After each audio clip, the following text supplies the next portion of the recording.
Good afternoon and welcome to the ICU TV Lunchtime News. We take a look at the stories making headlines. KANCHIBIYA records major drop in malaria cases. ZIMBABWE-ZAMBIA Energy Project Summit officially opens in Livingstone.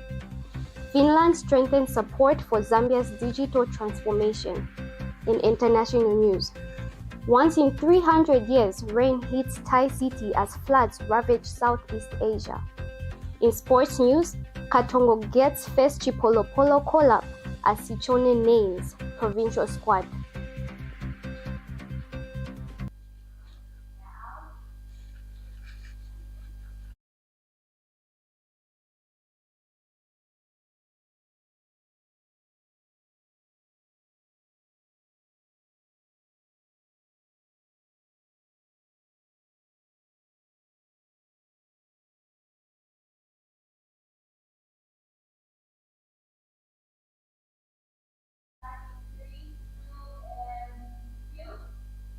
With the news in details, my name is Sibusisiwe Mulovela. KANCHIBIYA district has reported significant progress in reducing its malaria burden, according to health authorities and cooperating partners. The district's true malaria incidence, combining both community and facility data, now stands at 916 per 1,000 people, a reduction from 1,214 recorded last year. Facility incident has also dropped to 310 per 1,000 people, bringing the district closer to the national target of 201% per 1,000 people. The case fatality rate has further declined from 3.5% to 1.2%, reflecting the impact of timely treatment and strengthened community interventions. Health officials attribute the improvement of several key measures, including the training of community health workers in integrated community case management, improved access to malaria medicines, and enhanced social behavior change communication. Additional interventions include ongoing support supervision, regular data audits, distribution of insecticide-treated nets to pregnant women and young children, administration of preventive treatment to expectant mothers, and the introduction of the malaria vaccine into routine immunization. KANCHIBIYA health leaders emphasize that these sustained efforts align with the national vision of achieving a malaria-free Zambia. The Zimbabwe-Zambia Energy Project Summit has officially opened in Livingstone, bringing together key stakeholders to explore innovative and profitable renewable energy solutions. Now, the summit aims to accelerate progress towards universal energy, access, strengthen regional energy networks to reduce dependency on dominant sources, and enhance collaboration with the mining sector to drive economic growth and a cleaner energy future. Now, our reporter Miriam Deborah Gambani is on standby at the Livingstone and will be giving us live updates throughout the summit. Miriam, good afternoon. The summit has officially opened. Kindly take us through what has been discussed so far.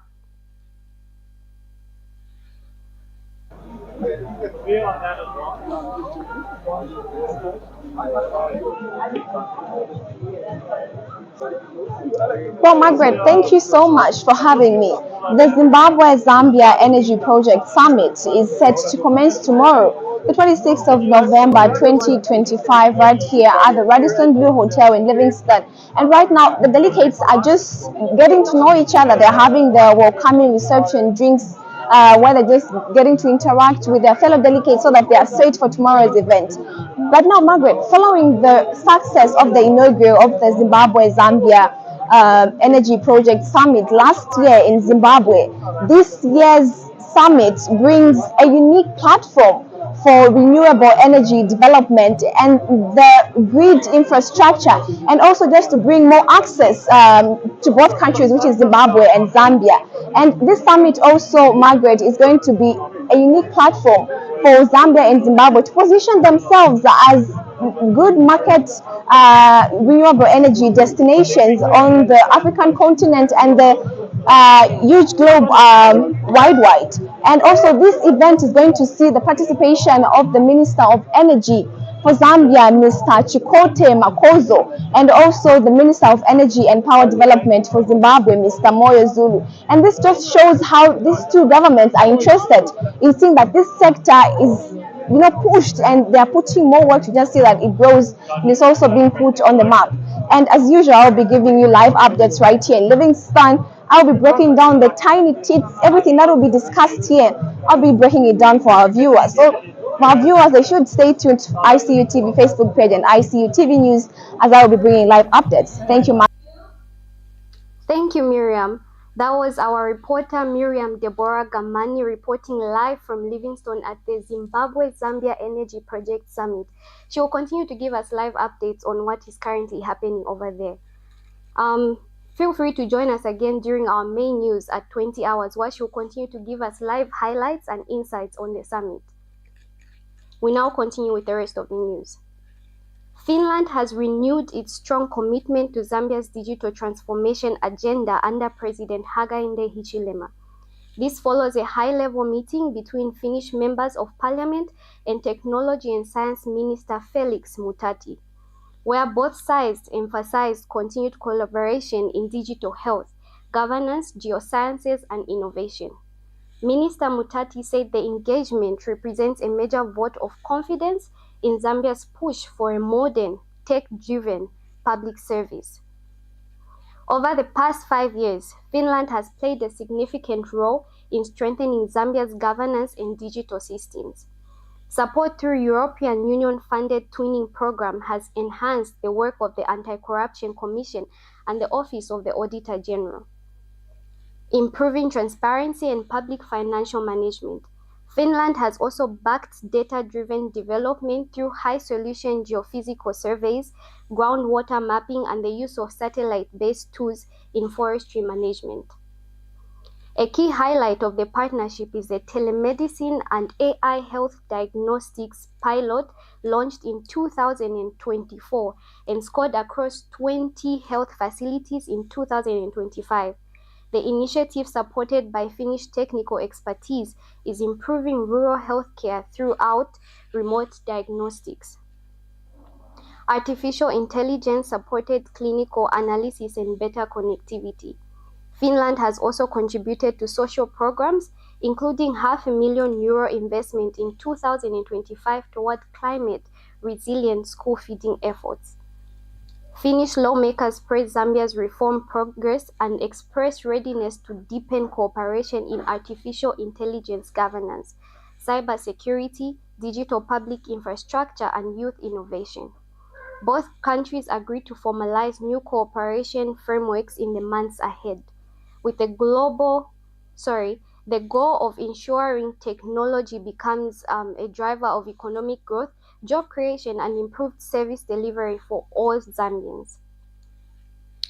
President Hakainde Hichilema urged Zambians to seize the opportunity presented by the stabilizing kwacha and invest in equipment that boosts production.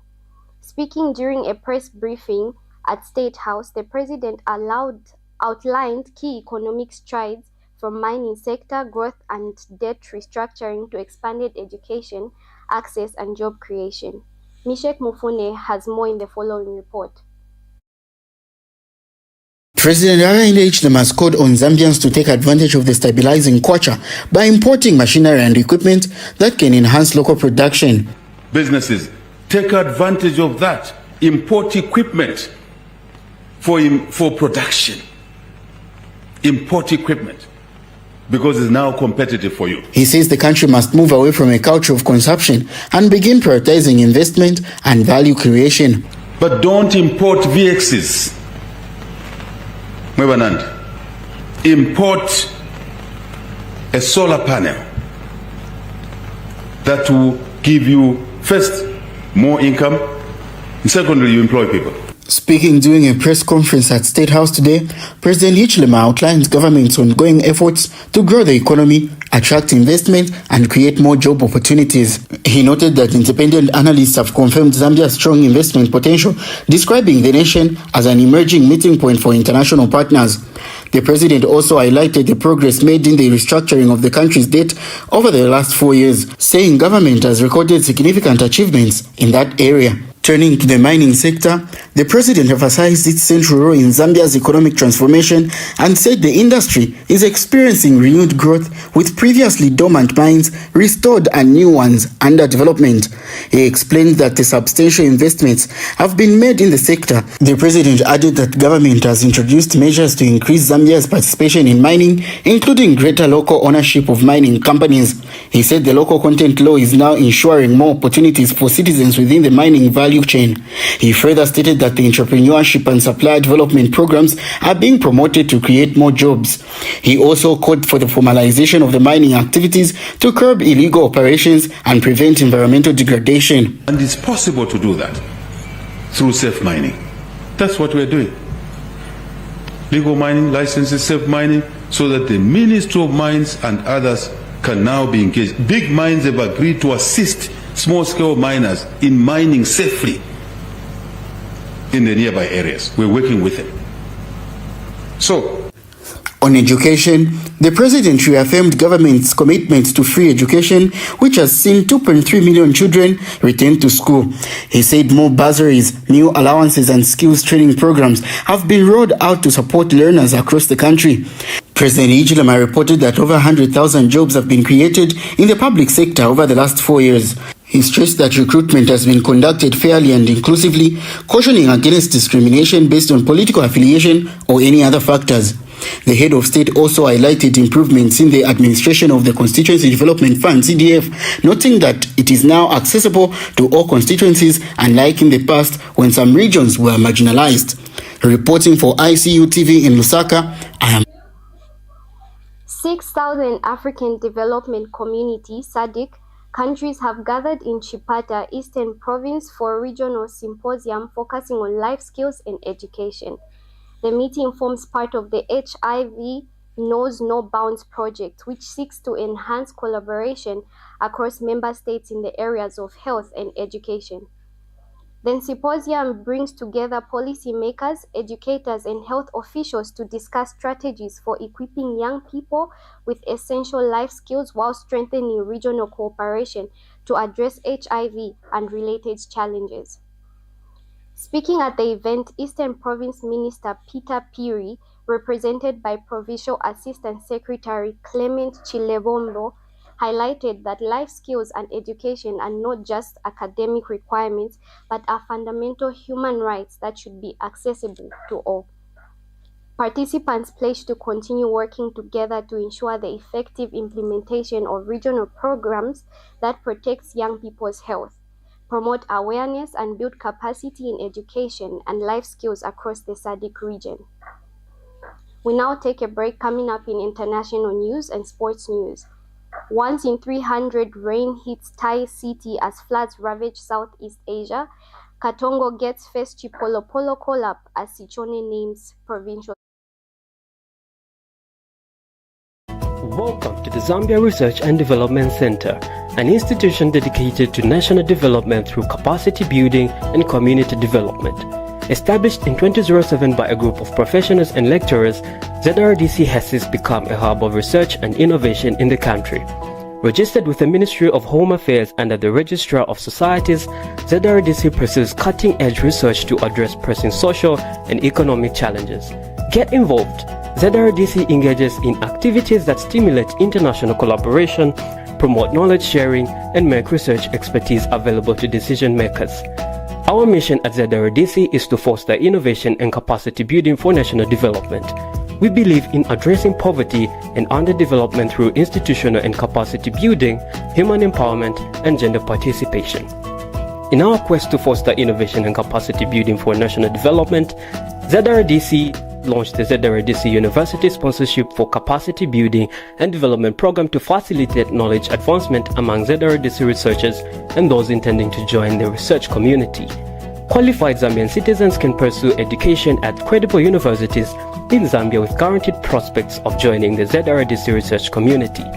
ZRDC engages in industrial and technological research, covering research development and innovative investigations to drive dynamic industrial development at national and regional levels.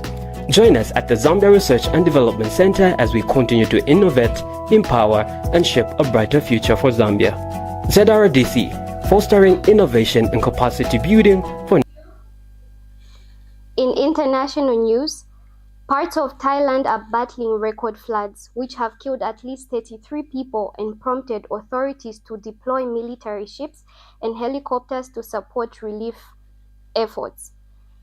The deluge has hit 10 provinces across the country's south over the past week, with the city of Hatyai, a business hub bordering Malaysia, recording its heaviest rainfall in 300 years, 335 millimeters in a single day. Photos show vehicles and houses submerged in the city, while desperate residents await rescue on their rooftop. Relentless rains have also ravaged neighboring countries. In Vietnam, the death toll has risen to 98 in a week, while in Malaysia, more than 19,000 people have been forced from their homes. We take a short break. Stay tuned for the sports news. The Information and Communications University is driving the thrill for the nation in research and development. Enroll now for full-time and distance programs in the School of Engineering, Humanities, Business and Education. To apply, visit our website at www.icuzambia.net or call us on +260 211 221 662 or 0966 342 359. Sponsorship is available. Enroll now. Welcome back, and now in sports news. Manchester City defender Jadel Katongo has earned his first call-up to the CHIPOLOPOLO. He has been named in Coach Moses Sichone's 55-member provincial squad ahead of the 2025 Men's Africa Cup of Nations, which kicks off in Morocco next month. Also making the list are 5 standout under-17 players. They include Jonathan Kalimba, Abel Salim Nirongo, Kelvin Chipelu, Joseph Liteta, and goalkeeper Christopher Chitambala. Their inclusion signals Sichone's continued commitment to blending youth with experience as Zambia pushes for a strong AFCON campaign. The provincial squad is expected to enter camp soon as preparations intensify. Technical assessment, fitness checks, and technical drills will guide the final selection before the team departs from Morocco. Fans across the country are already expressing excitement, with Katongo's debut call-up as seen as a major boost to the squad's defensive strength. The Football Association of Zambia is expected to release more details on the training program in the coming days.